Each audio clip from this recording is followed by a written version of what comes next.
wait. Orang-orang Arab dari Hadramaut, Yaman. Kalian dusta kalian. Walaupun dari zuriyah Nabi, tapi bukan dari Habaib. Dan mereka bukan dari Yaman. Mereka dari Persia, dari Baghdad. Mereka berbaur dari Kesultanan Samudra Pasai.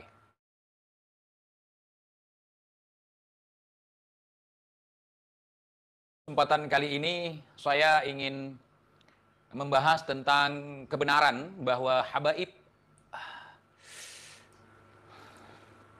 adalah pahlawan yang telah memerdekakan Indonesia. Bahwa Indonesia merdeka karena ada Habaib. Menurut Undang-Undang 1945, Undang-Undang Dasar ya, kemerdekaan Indonesia ialah berkat rahmat Allah. Bukan karena Habaib. Tapi tentunya ada perjuangan. Perjuangan di Nusantara, dari Sabang sampai Merauke, itu sudah pasti. Ya. Dan saya ingin mengatakan kepada kalian semua, kalau kalian pernah mendengar bahwa yang memerdekakan Indonesia dan Indonesia merdeka karena Habaib itu pembual, pembohong, pendusta. Yang berjuang melawan penjajahan di masa-masa perjuangan, yakni pejuang. Pejuang diantaranya adalah gerakan rakyat. Di dalamnya ada pemuda, ada kiai, ada ulama, ada santri, dan segala lapisan masyarakat di dalamnya, baik laki-laki maupun perempuan. Di dalam catatan sejarah di Aceh, saya tidak menemukan Habaib yang benar-benar sebagai pejuang. Seandainya ada Habaib yang pejuang, maka salah satu daripada pahlawan nasional tentu ada yang Habaib. Maksudnya yang ikut turun ke perang di Aceh ya. Sementara pejuang-pejuang yang ada di Aceh yang diabadikan namanya sebagai pahlawan nasional hanya beberapa saja, walaupun lebih banyak lagi. Tapi walaupun ada yang tidak dijadikan sebagai pahlawan nasional, mereka banyak sekali di belakangnya yang memang pejuang, bukan Habaib. Teku Umar bukan Habaib. Cut Nyadin bukan Habaib. Cut Mutia bukan Habaib. Pocut Kemalahayati atau Laksamana Malahayati bukan Habaib. Panglima Polem bukan Habaib. Tengku Syik Ditiro walaupun dari zuriyah Nabi tapi bukan Habaib. Ya. Ya bukan. Dan banyak lagi. Kalian cari tahulah di Google, itu banyak pejuang-pejuang dari Aceh. Tapi ada beberapa oknum Habib Songong ini berbicara soal sejarah tapi ngawur. Hati-hati teman-teman semuanya. Imam Bonjol bukan kakeknya Bung Rizik. Ini kita bahas dulu yang di Aceh ya. Mereka tahu nih orang-orang kafir, kekuatan muslimin, mereka bisa melawan penjajahan di muka bumi Indonesia karena tidak ada lain, adanya habaib, adanya ulama yang Siapa Habaib? Munir Utsman, Al-Habib, Utsman bin Yahya, Mufti Batavia. Itu antek Belanda, bukan pejuang. membakar semangat warga penduduk Indonesia. Allahu Akbar. Sami Allahu liman hamidah. Mana Habaib?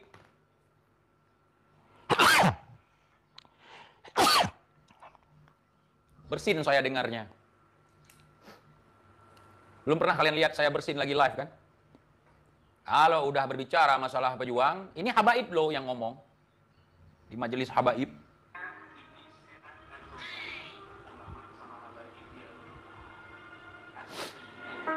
Supaya ingin menjatuhkan, menjauhkan kekuatan.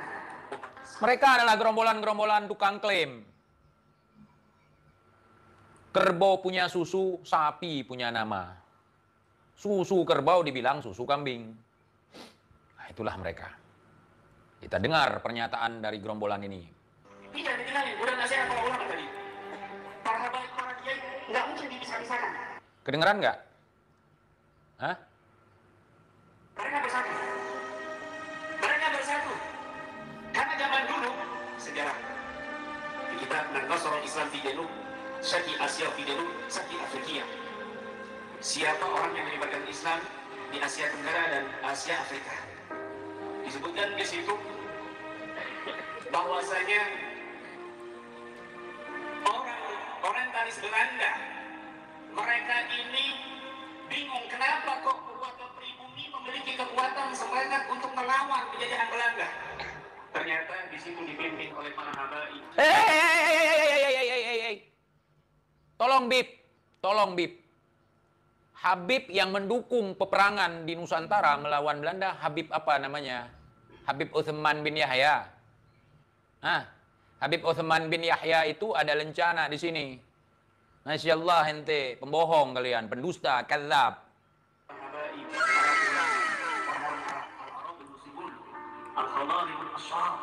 Orang-orang Arab dari Hadramaut, Wait. Orang-orang Arab dari Hadramaut, Yaman. Kalian dusta kalian. Walaupun dari zuriyah Nabi, tapi bukan dari Habaib. Dan mereka bukan dari Yaman. Mereka dari Persia, dari Baghdad. Mereka berbaur dari Kesultanan Samudra Pasai. Cikal bakal dari sana. Bukan Habaib, enak aja Habaib. Bukan cucu Ubaidillah, bukan. Hadramaut, dan mereka keturunan Nabi Muhammad SAW. Dan mereka keturunan Nabi Muhammad SAW. Akhirnya di situ di antaranya tahun 1893 ada Habib Abdurrahman bin Muhammad Az-Zahir di Aceh. Wow. Oh, ternyata Habib Abdurrahman Az-Zahir di Aceh itu keluarga kalian. Itu statusnya sama seperti Menir Usman. 1000 gulden kabur dari Aceh, meninggalkan bala tentaranya, meninggalkan pasukannya, meninggalkan mujahid. Terlantar mujahidin di sini, kabur dia 1000 gulden.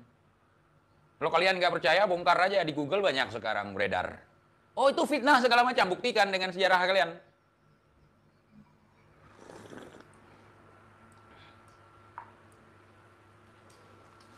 Wow. Oh, berarti itu kakek kalian. Kalau seandainya Habib Abdurrahman Az-Zahir sebagai pejuang di Aceh, maka namanya akan bersinar hari ini di antara Teku Umar, Cut Nyadin, Panglima Polem, Laksamana Kemalahayati atau Pocut Kemalahayati, di antara Cut Mutia. Kenapa? Padahal di Aceh banyak lagi yang perempuan juga ada, tapi tidak dijadikan sebagai pahlawan nasional. Habib Abdurrahman Az-Zahir, beliau menyerah kepada Belanda, meninggalkan pasukan-pasukan mujahidinnya, pulang ke Arab Saudi. Iya. Jadi, ini merupakan pembodohan sejarah. Saya sebagai anak Aceh tidak terima. Karena dalam catatan sejarah, wilayah yang terakhir tunduk kepada Belanda adalah Yogyakarta.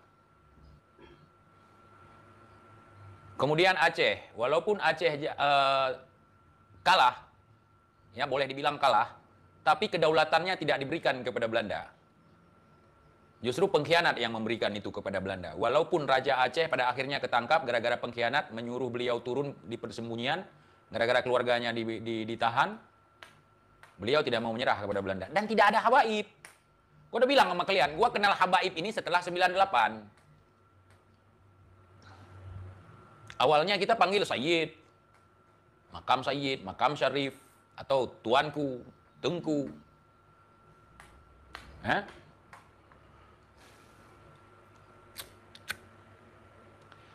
Berarti kalau di Jawa Mufti Batavia, di Aceh Abdurrahman Az-Zahir, maka positiflah bahwa kalian adalah antek-antek Belanda. Berarti kalian cucu daripada antek Belanda.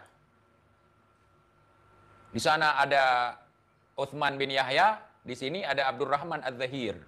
Abdurrahman Az-Zahir itu meninggalkan pasukannya.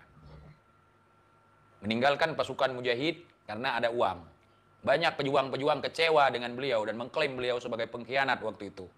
Maka sempurnalah kalian sebagai cucu pengkhianat. Hari ini mau ngaku-ngaku sebagai cucu pahlawan, pret. Woi, yang membakar semangat perjuangan masyarakat Aceh melawan Belanda, bukan dia. Bukan Abdurrahman Az-Zahir.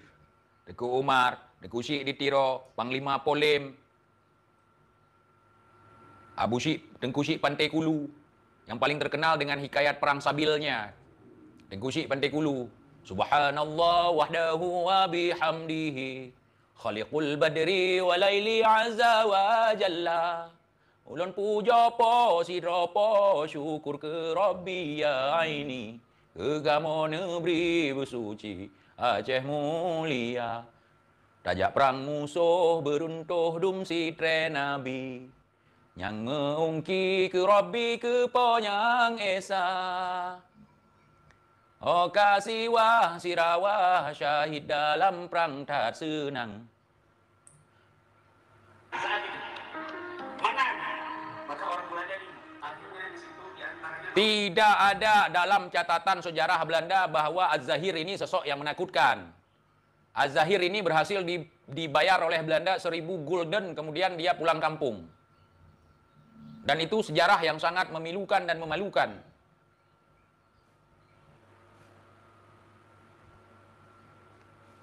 Biar kalian tahu, bab beb. Pengkhianat pun kalian bilang pejuang. 2003 ada Habib Dr. Muhammad Az-Zahir di Aceh. Beliau membakar semangat warga penduduk Aceh untuk melawan Belanda. Menang, maka orang Belanda ini dia mengutus yang namanya Snokkhorgen. Snokkhorgen dia utus Bukan Senak Hargen, Senak Hagranya. Senak Hargen.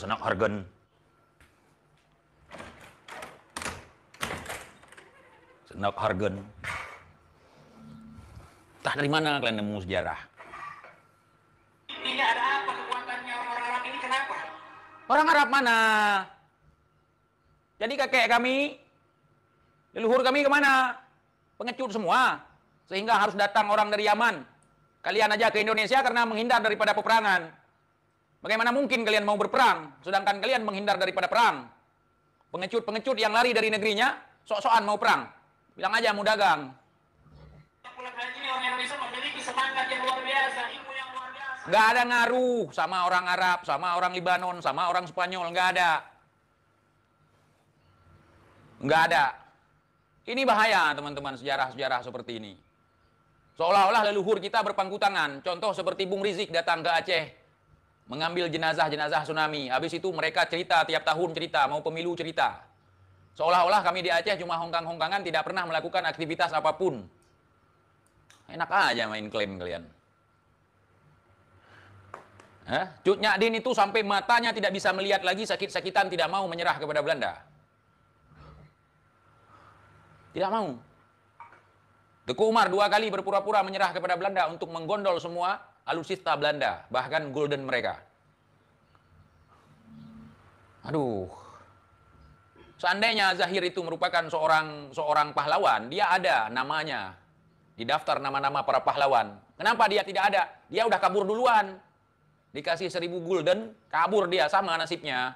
Kalau yang di Batavia, dia nggak kabur. Tinggal bersama Belanda. Kalau yang ini memang kabur. Nggak ada nyali perang. Oh, kalau cerita acting pinter. Ini orang-orang Arab dari Hadramut yang ngapain ini? Akhirnya di Snokkhorgen ini diutus ke Mekah, ke Hadramut, dan beberapa orientalis Belanda lain. Di situ dia tahu kekuatannya ternyata di sini. Para jurnalis tadi. Belanda tidak takut dengan orang Hadramut. Mereka tidak takut sama itu. Yang mereka takuti oleh Belanda ini adalah pejuang-pejuang yang ada di bumi Nusantara ini.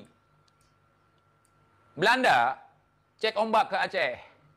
Habis itu buat agresi pertama Belanda ke Aceh. Sampai di sini tumbang jenderalnya. Masuk lagi agresi kedua, hancur. Habis itu salah seorang putra pribumi membuat sebuah korps, namanya Korps Marsose. Pengkhianat di dalamnya semua. Disitulah banyak pengkhianat, itulah kita agak sedikit lemah. Hancur-hancuran Aceh waktu itu. Gua kagak pernah denger. Gua justru dari kecil dicekokin sama kakek gua bahwa Az-Zahir itu adalah pengkhianat. Bukan pejuang. Kalau bahasa Aceh, awak koh tali onta Nabi. Orang Arab yang suka potong tali onta Nabi, atau dalam bahasa aslinya adalah pengkhianat, masuk ke Aceh. 1000 gulden, kabur. Ya Az-Zahir, bukan Al-Zahir. Abdurrahman Az-Zahir. Ini lagi dibela sama gerombolan Habib. Mereka pikir orang Aceh kecil-kecil waktu itu. Kemudian persenjataannya cuma bambu. Ternyata sampai ke Aceh, pedang ada, pandai besi banyak, meriam ada, senapan ada, pistol ada.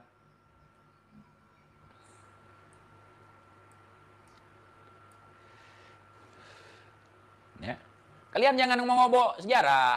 Kalian jelaskan dulu keturunan kalian dulu baru. Kalian memang mengganggu sekali, parasit kalian. Ya. Saya akan telusuri ada beberapa makam yang diklaim Habib. Apakah dia Habib atau bukan? Saya mau cari tahu dulu sekarang. Saya mau ngomong sama orang-orang arkeolog. Sekarang mumpung lagi banyak di Aceh penelitian tentang makam kuno. Karena hampir semua saya lihat makam-makam Said sudah jadi Habib. Saya mau tanya sama mereka, beneran Habib? Dari Hadrul Maut? Dari Yaman atau memang bukan? Karena menurut hemat saya, kebanyakan bukan dari Hadrul Maut. Sayyid-sayyid yang ada di Aceh, kebanyakan bukan dari Hadrul Maut, bukan dari Yaman, tapi dari Persia, dari Gujarat, dari Maroko, dari Baghdad, Irak. Nggak ada Habib di Aceh, nggak ada yang syahid dalam berperang. Nggak ada. Walaupun pejuang banyak dari zuriyah Nabi, tapi bukan Habib. Contoh, Tengku Syekh di Tiro, Syekh Abdul Saman. Itu bukan Habib. Tapi beliau dari zuriyah. Beliau bukan Habaib, bukan Ba'alawi. Kakeknya pemimpin GAM kemarin, kakeknya beliau. Tengku Syekh di Tiro, Syekh Abdul Saman. Kok Habaib? Aneh kalian. Hei, saya putar sekali lagi, beb. Ngawur aja kalian, suka kali ngehoak. Pingin nampak hebat gitu. Pingin dianggap cucu pahlawan gitu.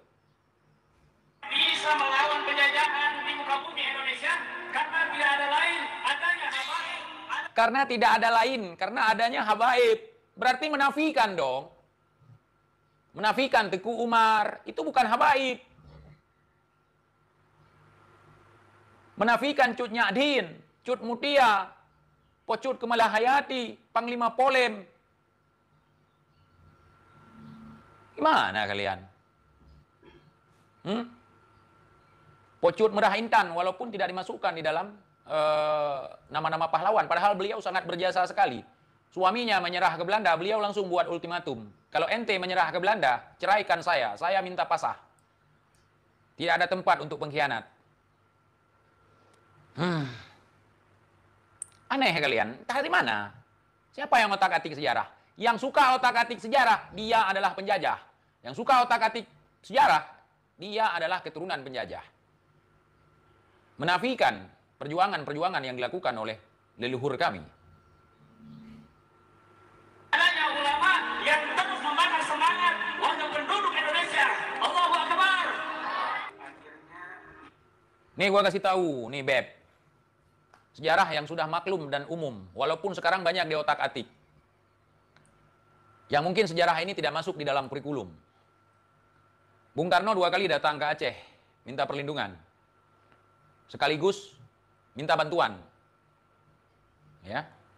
Kecintaan masyarakat Aceh terhadap bumi Nusantara, terhadap saudara-saudaranya yang ada di tanah Jawa.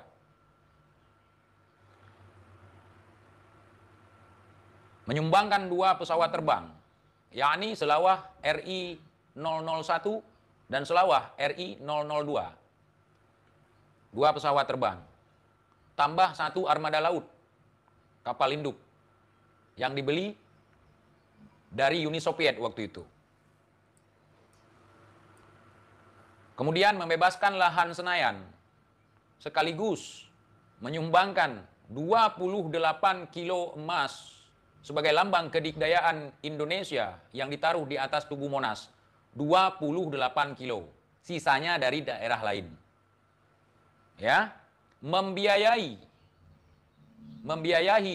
kebutuhan ataupun dana transportasi akomodasi Menteri Muda Luar Negeri pada saat lawatannya ke luar negeri, yakni Kiai Haji Agus Salim. Dan itu masih ada bukti sejarah, masih ada tanda pemberiannya, masih ada. Ya, namanya bukti obligasi, itu masih ada. Salah satu pemegang obligasi waktu itu, waktu pembelian pesawat, itu yang kemarin diundang oleh Bapak Jokowi ke Istana Merdeka. Pernah ingat kalian? Viral Bapak itu. Beliau sudah almarhum sekarang.